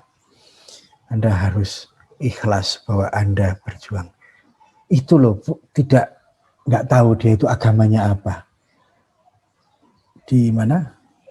Anak muda di Vietnam ya, siapa itu namanya itu, yang meninggal dunia ditembak oleh pemerintah karena dia demo, karena ada revolusi, ada kudeta militer. Ya, karena dia memperjuangkan kebenaran. Memperjuangkan kebenaran itu tidak pilih kasih terhadap apapun, tidak berpikir, waduh, nanti kalau gini gimana? Waduh, pemerintah mau dengerin kita atau tidak? Waduh, media kita sudah berpihak atau tidak? Nah, kalau medianya berpihak, ya Anda bikin media yang banyak, gitu, sebanyak-banyaknya. Anda punya jaringan kok, gitu ya. Nah, ini kan masalah kecerdasan media. Bikin media yang banyak. Dulu Pak Cokro itu, karena media Belanda itu sangat dominan, dan Pak Cokro waktu itu zaman tahun 1900-an gitu ya, masyarakat itu dikendalikan oleh media. Loh, dulu sudah ada gitu, medianya Belanda itu mempengaruhi masyarakat. Tapi apa yang dilakukan oleh Pak Cokro? Bikin syarikat Islam di seluruh Indonesia itu, masing-masing cabangnya bikin media, bikin gerakan koran. Kalau sekarang koran online bisa kan, bikin media. Kalau gitu gimana? Ya Anda harus jadi wartawan. Kalau kata Pak Cokro itu, pemimpin sejati itu adalah yang bicaranya seperti orator, tapi menulisnya seperti wartawan. Anda harus latihan jadi wartawan. Bayangkan kalau seluruh Indonesia punya jaringan wartawan muda, kemudian memviralkan isu yang lebih dahsyat dari media-media mainstream, kenapa tidak? Ya karena kita tuh geraknya sendiri-sendiri, ya gampang dipecah-pecah, punya kepentingan yang egoistik gitu ya, dan pragmatis, ya gampang dipecah-pecah. Ya Anda akan frustrasi. Ya saya tidak ngompori, Anda harus melihat semuanya itu selama pemerintah masih benar, ya harus didukung. Kalau pemerintah sudah banyak yang korup, ya koruptor itu. Tapi Anda itu kalau sama menteri, ketemu menteri itu, waduh Pak Menteri apa kabar, besok masuk penjara. Emang bahagia Anda begitu? Nah itu misalnya. Ya. Kenapa? Ya karena semua pakai uang. Dan Anda masih bisa dibayar apa enggak? Mahasiswa masih dibayar. Ya. Dan itu agak berbahaya gitu ya. Kalau mahasiswa sudah sejak muda sudah bisa dibayar. Hampir seluruh senat-senat atau BEM-BEM Indonesia itu lemah dari sisi itu. Gangguan finansial itu kan mengganggu. Nah, kalau Anda aja sudah sejak mahasiswa sudah mengkorupsi anggaran APBN-nya BEM gitu ya, nah, itu artinya Anda sebenarnya mau mengkritik pemerintah tapi Anda sendiri perilakunya sudah korup di masa mahasiswa. Ya, jadi ya nggak konsisten. Nah, itu makanya istiqomah, konsisten, harus jelas komitmen Anda itu. Bukannya ini juga dapat mematikan dari semangat para pemuda itu sendiri ya. Pemuda kok pemuda kok pemerintah nggak dengerin kok Anda terus lemah. Media nggak mau memberitakan Anda kok Anda lemah. Ya Anda harus cari jalan. Kalau ada tembok di depan ya. Kalau tembok itu masih ada jalan melingkar, jalanlah melingkar. Kalau tembok masih bisa dihancurkan, hancurkan temboknya. Kalau ada tembok besar gitu, Anda mundur ya sudah selesai. Itu yang namanya semangat giroh itu. Kalau Anda tidak punya giroh ya habis. Tapi giroh nggak cukup. Nanti ada kecerdasan intelektual, tapi kecerdasan kecerdasan religiusnya harus juga jalan. Semua harus wa ma khalaqtul jinna wal insa illa liya'budun, gitu ya. Tidak aku ciptakan jin dan manusia kecuali untuk beribadah. Ya sudah, Anda itu bismillah, Anda tugasnya adalah ibadah kepada Allah. Karena ibadah kepada Allah, Anda tidak ada yang perlu ditakuti selain Allah. Itu aja. Kalau Anda takut ya terus masih muda kok sudah takut. Cara bekerja mahasiswa itu bukan hanya demo. Itu tadi loh. Harus punya desain terstruktur, tertulis, konseptualnya jelas, ajukan konsepnya itu. Kalau perlu gabung Anda punya punya gerakan pemuda bersama-sama. Ya ini konsolidasi itu yang paling penting ya. Ya, ini masalah kecerdasan politik. Nah, kecerdasan politik itu juga perlu, tapi jangan kemudian mempolitiking orang ya.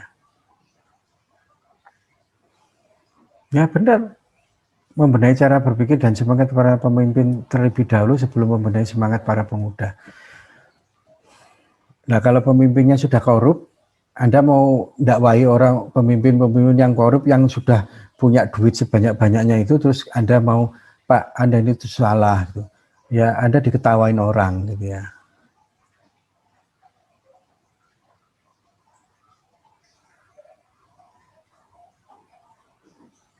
Oke. Terus apa lagi? Nah, ini dari era Soekarno, ini Ali Mukarona Nasir, Mukaroma Nasir. Sampai era Jokowi, menurut saya yang paling membuat pemuda Indonesia mengalami dormansi itu pada waktu era Soeharto, pemuda yang ingin mengeluarkan pendapat langsung dibungkam dengan berbagai cara, ada yang diculik, ada yang dipukuli, dan lain-lain sebagai seakan pemuda tak pantas memperjuangkan bla bla bla bla. Walaupun kami mengeluarkan pendapat dengan cara berdemonstrasi, mengeluarkan secara pendapat para pemuda pemikir keras, tapi tetap saja seolah pemuda dibungkam. Jadi apa yang harus pemuda lakukan agar dormansi tak terjadi di negeri ini? Ya saya kira ini saya sudah jawab ya tadi ya. Jadi nggak cukup Anda hanya bermodal demo, teriak-teriak di pinggir jalan. Tapi tadi yang paling penting adalah Anda harus menguatkan literasi Anda. Setelah itu Anda menguatkan diskursus Anda. Setelah itu Anda membaca Indonesia itu, gini loh, Anda membaca Indonesia itu mau apa sih? Kalau membaca Indonesia itu, Indonesia yang salah apanya? Jadi diskursus itu penting, tapi diskursus bisa jalan kalau Anda tidak punya literasi juga lemah, ilmunya lemah. Nah, kalau begitu Anda harus punya desain dulu. Kalau perlu tadi bikin roadmap, bikin gagasan. Kalau Anda nggak setuju Undang-Undang Cipta Kerja, ya Anda bikin. Kumpulkan seluruh mahasiswa seluruh Indonesia, bikin antitesis. Ini loh Pak Presiden, ini gagasan kami. Kalau DPR RI punya 1000 halaman draft naskah akademik Undang-Undang Cipta Kerja 1000 halaman, ya Anda bikin 3000 halaman. Gitu dong. Tunjukkan di mana lemahnya di sini. Anda mengusulkannya itu konkret. Kemudian, nggak cukup demo ke pemerintah. Banyak yang bisa kita lakukan. Kalau pemerintah sudah nggak bisa kalau pemerintah sudah baik ya sudah, kalau belum baik ya harus ditanya dengan baik-baik. Kalau nggak bisa demo. Tapi ada jalan lain, jalan kebudayaan. Apa itu? Anda lo bisa bikin gerakan ke desa. Bukan hanya, saya gini, kayak Peneleh ini ada gerakan bikin namanya relawan riset Peneleh ini ya.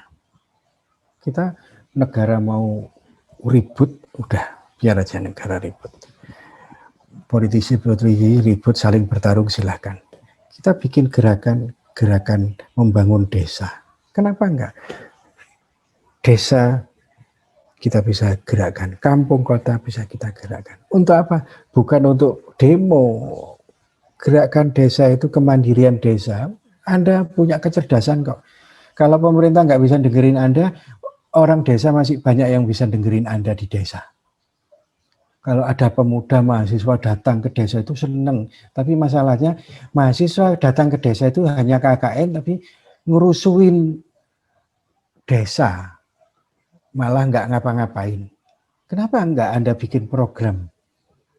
Bukan hanya sebulan, bukan hanya seminggu, bukan hanya 2 bulan. Kalau perlu 5 tahun, 10 tahun, 20 tahun Anda bangun desa itu. Kenapa enggak? Artinya itu yang disebut dengan aksi konkret berpihak. Saya itu membayangkan gini. Anda itu, tadi kan saya ngomong, gimana caranya kita bisa berubah? Kalau cara berpikir Anda adalah cara berpikir konsumtif. Kenapa tidak berpikir produktif? Gampang kok berpikir produktif itu. Kalau mahasiswa-mahasiswa seluruh Indonesia memang terkoneksi, gitu ya. Anda itu kalau mandi pakai sabun kan? Kenapa tidak bikin sabun mahasiswa? Anda kan cerdas-cerdas.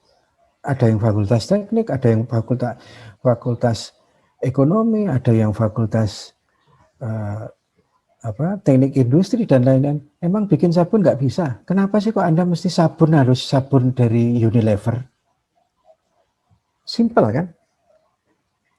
Bikin sabun seluruh mahasiswa semua, misalnya dari Makassar, ya udah nggak usah Indonesia, sudah khusus Makassar aja. Unhas bikin sabun mandi, Universitas Muhammadiyah Makassar bikin odol, terus mana lagi ya BEM-nya itu, di sana ada apa lagi, Universitas Negeri Makassar bikin samponya, gitu ya. Kemudian keperluan Indominya bikin mie sendiri. Bayangkan kalau seluruh Makassar mahasiswa tidak pakai produk Unilever, pakai produk sabun mahasiswa, Anda sebenarnya sedang belajar berpikir produktif. Bayangkan kalau itu se-Indonesia, Anda bikin sabun, bikin sampo, bikin sikat gigi odol, bikin produk mie mahasiswa. Kemudian itu seluruh mahasiswa konsolidasi. Anda nggak usah nyolong kok di APBN-nya APBN-nya BEM itu. Ya. Anda produktif kok. Nah, itu contoh gitu ya. Contoh apa bisa? Bisa. Itu namanya aksi konkret berpihak dan produktif. Atau bikin aja sawah. nanam ke desa sana. Kenapa? Nah, dari situ Anda punya pelajaran-pelajaran. Tapi yang paling penting sebenarnya mahasiswa itu kan adalah jembatan gitu ya. Dia harus bisa menjadi jembatan pemikiran rakyatnya dengan negara.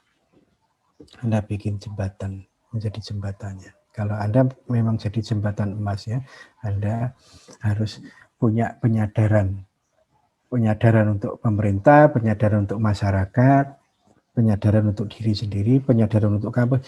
Lawang masa pandemi gini yang di demo SPP itu kan nggak mutu. Mahasiswa kok demo SPP? Karena pandemi SPP-nya harus murah, ya. Itu kan demo yang nggak mutu. Misalnya. Terus pandemi kita nggak bisa gerak. Emang diskusi masa pandemi dulu 100 tahun yang lalu, masanya Pak Cokro tahun 1912-an itu juga pandemi kayak gini. Bahkan lebih dahsyat pandeminya. Kalau kita paling cuma selama 1 tahun lebih itu baru 1,5, nggak sampai 1,5 juta sampai sekarang yang meninggal gitu ya. Dulu itu ya hanya Jawa dan Bali, Madura itu pandemi di masa Pak Cokro tahun 1900-an sampai 100 tahun yang lalu lah persis, itu 3,7 juta orang meninggal dalam waktu 3 tahun. Dalam waktu 1 tahun. Padahal dulu penduduknya lebih sedikit kan. Tapi anak muda gerak. Nah Anda pandemi malah nggak gerak. Malah di rumah saja. Work from home. Nah, ya, kalau Pak Cokro gerak. Nah, Anda diam di rumah, nggak bisa. Jadi penyadaran itu harus gerak. Anda harus bergerak. Nah, penyadarannya bisa aksi institusional. Jadi harus proyektif, preskriptif, masa depan orientasinya. Bukan hanya sekarang. Jangan berpikir yang sekarang. Berpikirnya masa depan. Kalau Anda cuma demo untuk masa sekarang, ya kalian akan digerus oleh roda masa kini dan Anda tidak punya masa depan. Jadi itu sih jawabannya. Kalau memang masuk angin, mahasiswa ditunggangin ya karena Anda tidak istiqomah, Anda tidak selesai hatinya, batin Anda nggak selesai. Kata kuncinya siapa ya Anda istiqomah, ya latihan, bismillah, harus bukan hanya rasional, bukan hanya batin, tapi juga zikirnya yang banyak. Sholat malamnya dibanyakin, ya. Latihan sholat malam, puasa, ngurangi makan. Kalau nggak puasa, ngurangi makan, jangan banyak makan, gitu ya. Mahasiswa itu kalau makan kan nasinya segini, ya Allah, itu aja nggak kenyang-kenyang gitu kan. Subhanallah, astagfirullahaladzim, gitu ya. Kurangi makan, banyak zikir, banyak sholat, ya. Saya kira itu, moga-moga kurang puas. Kalau kurang puas, ayo kita diskusi lagi. Kita sampai jam berapa, Mas Khairul? Sampai jam 11. Jadi, di waktu Indonesia Barat sampai jam 10. Ini waktu Indonesia Tengah pukul 11. Allah selesai. Oke. 15 menit lagi ya, 20 menit lagi. Oke, kalau masih ada pertanyaan nggak apa-apa sih, monggo aja. Itu ada yang raise hand itu kelihatan. Baik, Pak Haji. Ya ini Mbak Cindy raise hand dari tadi. Ada yang mau ditanyakan Mbak Cindy Ambarwati? Atau ada yang mau feedback? Tadi ada jawaban dari Pak Haji ya, kurang lebih sudah beberapa dijawab. Dan mungkin ada feedback dari teman-teman, silakan yang bertanya tadi ya, ada beberapa. Kalau ada yang mau di feedbackkan, silahkan ya. Ini Mbak Cindy Ambarwati raise hand. Ada yang mau ditanyakan Mbak atau raise hand ngapain ini?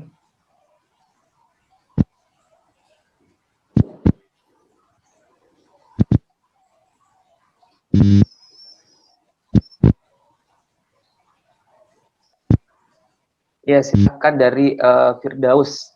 Ya, silakan yang ingin berkomentar. Boleh, kalau sinyalnya bagus, boleh langsung open mic.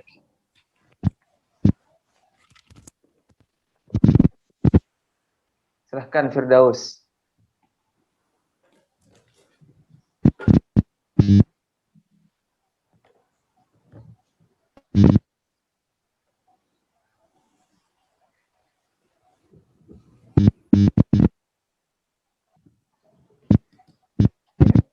Firdaus dari Universitas Muhammadiyah Buton.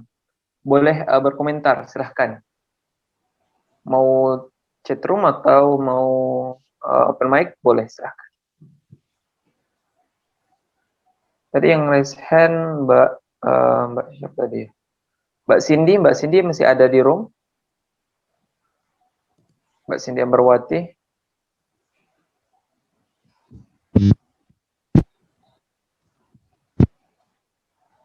Enggak ada orang.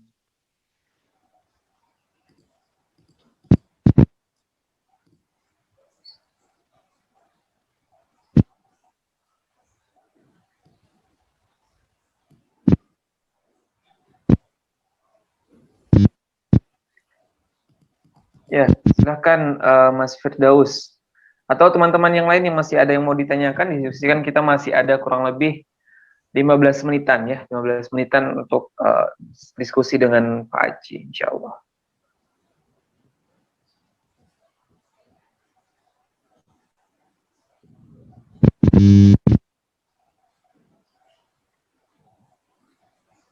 Masih ada teman-teman sekalian yang mau didiskusikan dengan Pak Haji terkait bagaimana pemuda ya untuk menanggapi problem yang terjadi dan bagaimana menyikapi untuk beberapa 100 tahun hingga 1000 tahun ke depan.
Ya, tadi saya sebenarnya sudah menjawab itu ya, Mbak.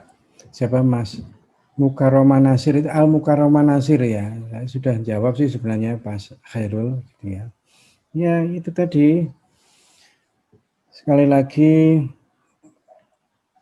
Anda kalau ingin didengarkan usulannya,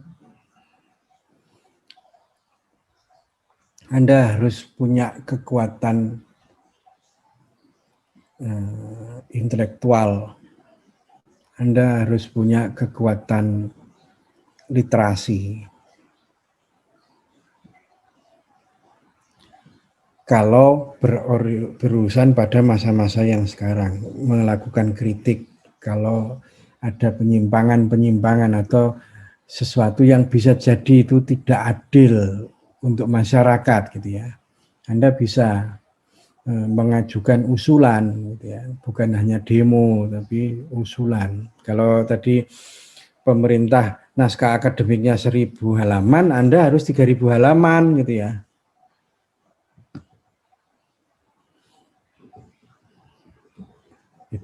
Itu kekuatan diksi.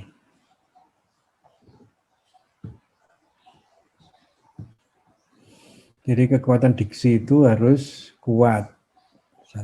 Bukan diksi maksud saya apa? Kekuatan literasi, bukan hanya diksi yang harus kuat. Diksi itu kan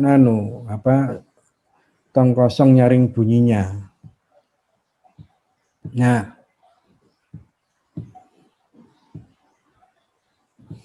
kemudian bukan hanya kekuatan diksi, bukan hanya kekuatan literasi, tapi diskursusnya harus selesai, harus kuat, ditawarkan.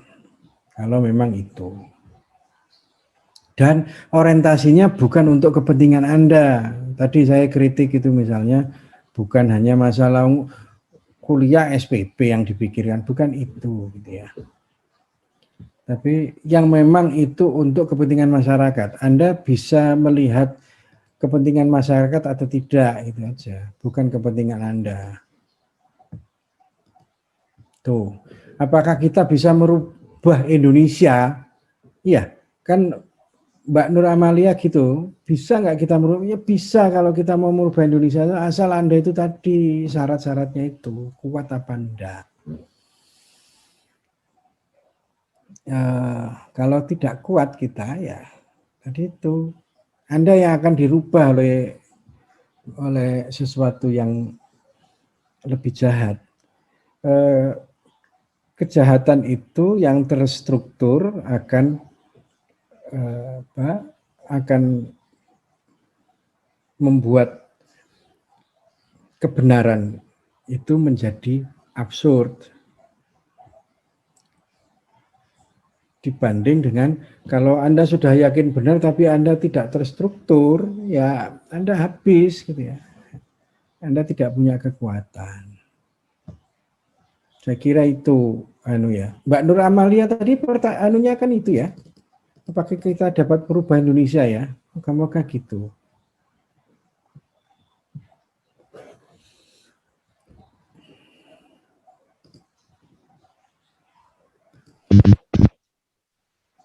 Oke Pak Ji, makasih atas jawabannya lagi nih. Tapi Pak Ji di chat room tuh ada dari dia berkomentar tuh terkait di chat room tuh Firdaus ya. Nah tadi disebutkan bahwa pada yang lalu juga terjadi pandemi yang lebih hebat dari sekarang dan pelajarannya tidak demo seperti saat ini tentang SPP. Bukannya pada masa lampau itu biaya pendidikan gratis ya Pak, tidak seperti saat sekarang ini. Terima kasih. Nanti tanggapan dari Firdaus, Pak Ci. Jadi mungkin dia nggak mau disamakan dengan yang masa lampau, gitu Pak Ci. Ya jangan demo SPP-nya, demo kebijakan pendidikannya yang didemo. Nah, kenapa SPP mahal? Kan pertanyaan mendasar itu. Kalau Anda hanya mempertanyakan SPP mahal, itu harus ditanya, kenapa kok SPP mahal? Oh, SPP mahal karena biaya yang didesain untuk pendidikan kita adalah pendidikan yang mahal. Emang pendidikan harus mahal? Ya negara yang harus membayar pendidikan, kan gitu. Jangan kemudian Anda demo SPP, bukan demo SPP yang harus diselesaikan. Kebijakan pendidikan itu bukan kalau saya ya melihat kebijakan pemerintah kayak sekarang, pendidikan merdeka, kita harus berorientasi luar negeri, kita harus punya kecerdasan sains dan teknologi, kita punya berorientasi pada IoT misalnya, Internet of Things, kita harus berorientasi pada kemajuan zaman. Terus kalau sudah gitu, untuk Zoom aja biaya mahal gitu ya. Terus siapa yang bayar? Negara? Ya enggak, ya dosen itu sekarang kalau nggak dibayar mana mau dia ngajar. Nah, dosen itu harus berpikir dosen itu dianggap adalah pekerjaan. Bukan, dosen itu sebenarnya bukan pekerjaan, dia pengabdian. Kalau katanya Al-Ghazali itu, kalau kamu jadi guru jangan pernah kamu minta gajimu. Kalau kamu jadi guru, ya jadi guru aja. Nah, artinya apa? Artinya yang saya sebut di sini adalah ada yang salah dengan desain pendidikan kita kan. Kampus kita adalah kampus yang berbayar, mahal. Kalau tidak bayar, ya Anda nggak bisa sekolah, nggak bisa kuliah. Terus apa yang salah? Ya yang salah ya desain pendidikannya. Konsep pendidikannya itu sama sekali sampai sekarang yang namanya konsep pendidikan kita itu, Anda harusnya sekarang mengkritisi itu apa, bukan hanya karena di konsep pendidikan itu tidak ada Tuhan, tapi oke lah Tuhan masuk dalam konsep pendidikan, tapi Tuhan supaya kita mendapatkan pendidikan yang bertuhan tapi kita harus bayar, itu juga salah kan? Apa yang terus gimana? Ya makanya bikinlah konsep pendidikan. Kalau demo itu jangan demo tentang SPP, tapi apa? Bikinlah konsep pendidikan 100 tahun ke depan. Bagaimana kita mendapatkan pendidikan yang layak tanpa bayar. Nah, makanya dengan kegagalan konsep pendidikan, filosofi dan gagasan-gagasan pendidikan masa kini di Indonesia, semua harus bayar. Mulai SD aja harus bayar, TK aja sudah bayar, TK bayar, SD bayar, SMP bayar, SMA bayar, kuliah bayar, semua bayar. Terus gimana? Makanya Peneleh itu sekarang bikin namanya proyek Masjid Kampus, URUP namanya, Universitas Rumah Peneleh. Apa maksudnya? Kampus yang tidak berbayar, tapi bukan hanya kampus S1. Kita mau bikin semuanya berbasis wakaf.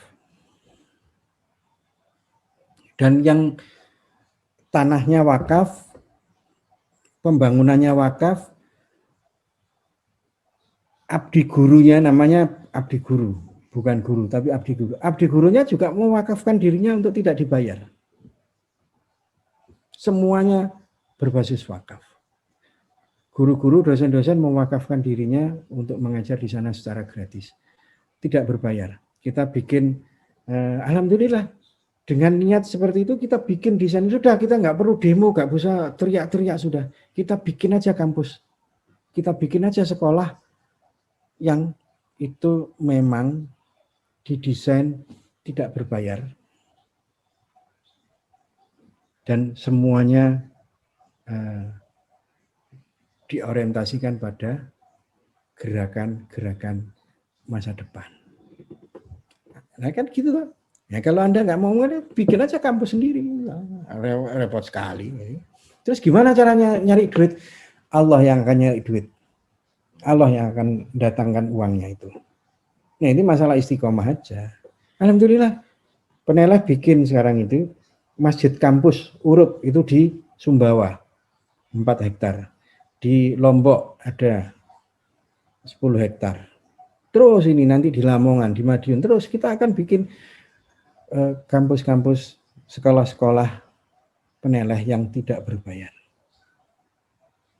Nah nanti Anda kalau mau jadi guru di sana jangan minta dibayar. Selesai kan? Terus gimana cari duitnya? Ya itu, cari duitnya semua berbasis pada keikhlasan itu. Kita membangun keikhlasan bersama. Nanti pasti ada. Toh buktinya kita bisa bangun kok. Nanti mungkin Mas Abu atau Mas dari teman-teman Peneleh tunjukkan itu kita progres sedang membangun kampus kita. Nah itu artinya itu yang ekstrim ya. Kalau kita mau ekstrim gitu, udah bikin aja sendiri kampus.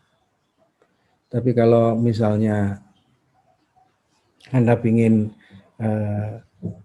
negosiasi dengan pemerintah, ya Anda harus bikin konsep pendidikan, ditawarkan ke pemerintah itu. Bukan masalah SPP-nya, gitu ya. SPP itu kan riak. Riak masalah pendidikan itu SPP, nggak penting SPP itu. Substansi pendidikannya itu yang harus diselesaikan. Konsep pendidikan masa depan kita itu yang harus diselesaikan. Termasuk pendidikan itu tidak boleh berbayar, termasuk pendidikan itu harus memasukkan agama, pendidikan itu harus bertuhan, seluruh materi kita mulai dari ujung awal sampai ujung akhir. Emang kalau ini kan banyak anak-anak ekonomi itu loh, pendidikan akuntansi misalnya, kalau saya akuntansi, dosen akuntansi saya itu, emang Anda pengantar akuntansi ada Tuhan di situ? Enggak ada kan? Udah puluhan tahun ini kita ngomong akuntansi itu enggak ada Tuhannya, sejak semester 1 sampai semester akhir, ya akuntansinya akuntansi liberal, ekonominya sejak semester 1 sampai semester akhir seluruh mata kuliahnya liberal semua, enggak ada Tuhan di situ. Siapa ngomong kemudian visi misi pendidikan kita harus ada Tuhannya? Itu cuma dicantumkan di undang-undang, di undang-undang dasar, di undang-undang Sisdiknas. Kok sekarang Muhammadiyah ngeributin itu? Kampus-kampus Muhammadiyah apakah tidak melihat bahwa seluruh materi kuliahnya itu tidak ada Tuhannya, kecuali materi kemuhammadiyahan, kecuali materi kalau di NU materi apa aswajanya itu yang ada Tuhannya. Emang pengantar manajemen, pengantar bisnis, pengantar akuntansi, pengantar hukum, pengantar itu semua apa itu dari mana? Semua tidak ada Tuhannya. Nah, sekarang ribut Tuhan gitu ya. Artinya ada yang salah dengan konsep pendidikan kita. Pendidikan kita adalah pendidikan yang liberal. Salah satunya adalah harus bayar mahal. Nah, itu. Konsekuensi logis karena liberal ya harus bayar. Namanya sekolah liberal ya harus bayar. Gitu ya, saya kira ya. Moga-moga nggak puas. Alhamdulillah kalau nggak puas, nah di Diksarnas Peneleh itu kita mendiskusikan tentang itu. Bagaimana mengkonstruksi negeri ini menjadi lebih baik. Kita tawarkan konsep-konsep. Bukan hanya omongan, tapi harus dipraksiskan. Makanya Peneleh itu ada dua tagline utama. Zelbestur aksi. Kemandirian Zelbestur itu dan harus diaksikan. Tidak omong doang. Jadi pemimpin ini jangan pernah ngomong tok. Harus dilakukan.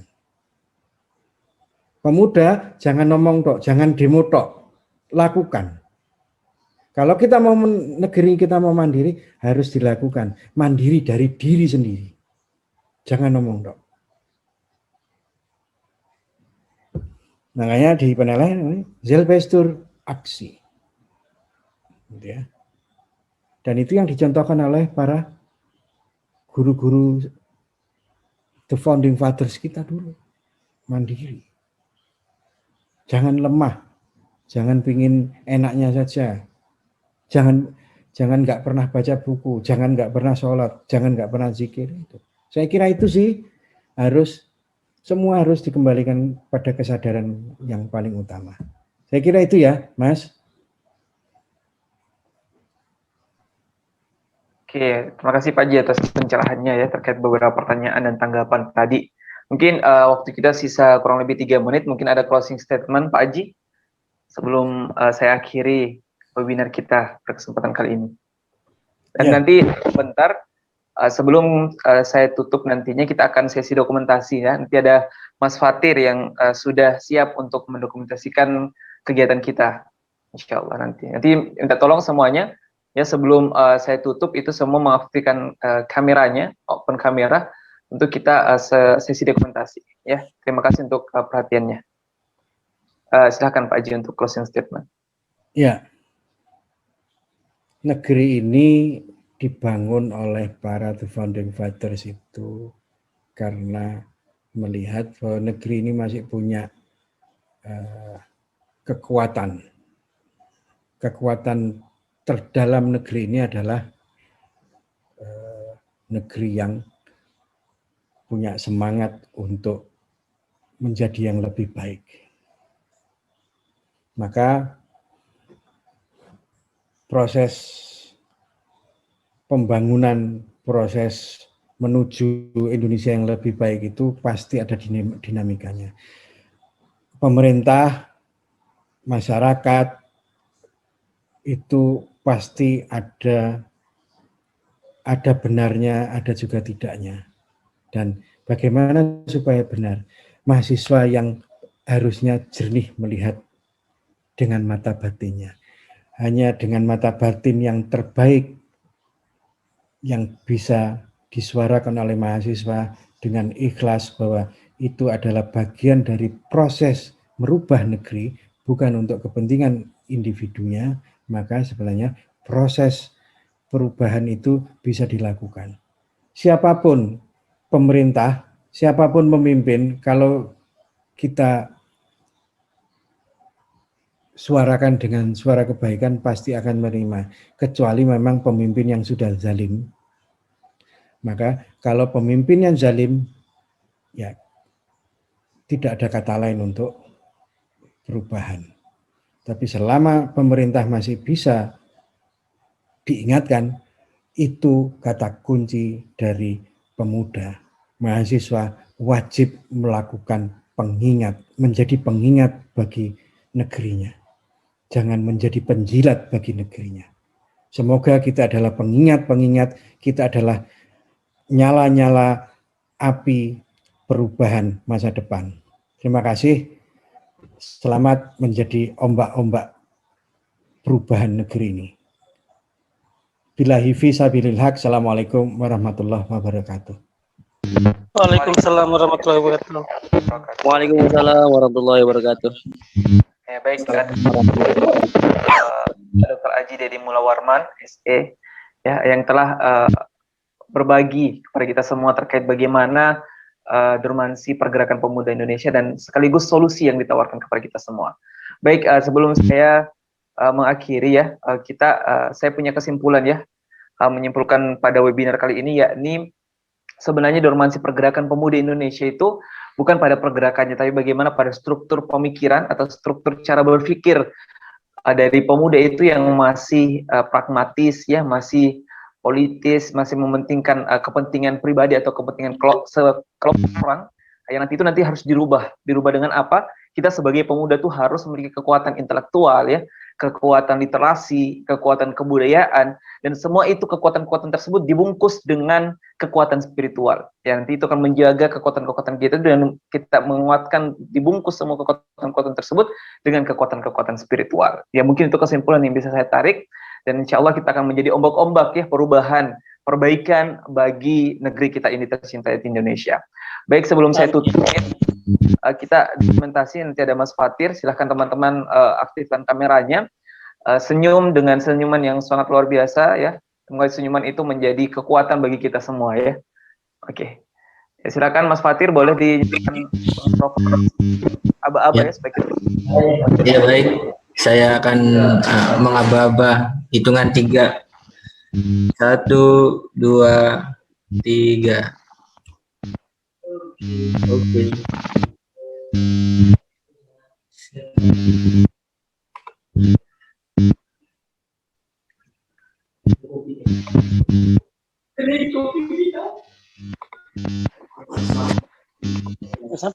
Oke, slide selanjutnya 1, 2, 3.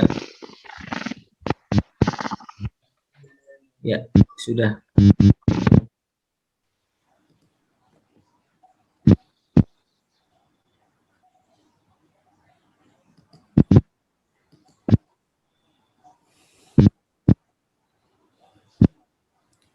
Sudah ya? Mas Fatir? Sudah, terima kasih. Siap. Terima kasih Mas Fatir atas dokumentasinya, nanti boleh dikirim di grup ya. Dan sebenarnya Pak Aji masih banyak pertanyaan yang mau diungkapkan oleh teman-teman atau argumen teman-teman, cuman kita dibatasi dengan waktu ya. Sekarang kalau di waktu Indonesia Barat pukul 10:02, ini waktu jam saya, waktu Indonesia Tengah itu pukul 23:02. Nah, saya mengucapkan terima kasih sekali lagi kepada Pak Dr. Aji Dedi Mulawarman yang sudah menyempatkan waktu ya, sharing, berbagi ilmu, berbagi pengalaman, pengetahuan kepada kita semua terkait bagaimana pergerakan pemuda di Indonesia saat ini. Kemudian bagi teman-teman yang telah join dari awal hingga akhir, masih bertahan di depan kamera teman-teman sekalian, terima kasih atas waktunya ya, kita sama-sama berdiskusi. Semoga kita ini betul-betul menjadi sedikit dari batu bata atau sedikit dari bangunan yang akan kita bangun sebagai perjuangan kita nanti untuk negeri tercinta kita ini ya. Nah, mungkin untuk pertanyaan teman-teman silakan disimpan, semoga di bulan depan ya, dengan bulan suci Ramadan, pandemi ini mulai berkurang ya, kita doakan bersama semoga pandemi ini segera berakhir sehingga kita dimudahkan dalam kegiatan-kegiatan secara luring, dan semoga di bulan depan Regional Makassar akan insya Allah akan membuat diskusi ataupun seminar dengan kondisi luringnya atau bertatap muka secara langsung insyaallah. Dan saya akan kembali, silakan teman-teman mendaftar ya di kegiatan Diskarnas ke-13 nanti insyaallah di Sumbawa. Tadi nanti akan disebarluaskan pamfletnya. Silakan disebarkan ke teman-teman yang belum mengikuti Diskarnas Penelah ya, silahkan dibagikan, disebarluaskan untuk Diskarnas ke-13. Sekali lagi terima kasih kepada teman-teman yang telah join, yang telah bergabung, dan mohon maaf untuk teman-teman yang tidak sempat join karena memang kuotanya hanya di kuota Zoom ini hanya untuk 100 orang. Semoga kedepannya ketika ada yang Zoom ini kita dari panitia bisa menyiapkan Zoom dengan kapasitas yang lebih banyak lagi insyaallah. Ya, terima kasih sekali lagi saya ucapkan dan mohon maaf atas segala kekurangan yang terjadi ya. Saya akhiri dengan sama-sama melafazkan hamdalah, alhamdulillahirabbil alamin, dan kita tutup dengan doa kafaratul majelis. Subhanakallahumma wabihamdik, asyhadu an la ilaha illa anta, astaghfiruka wa atubu ilaik.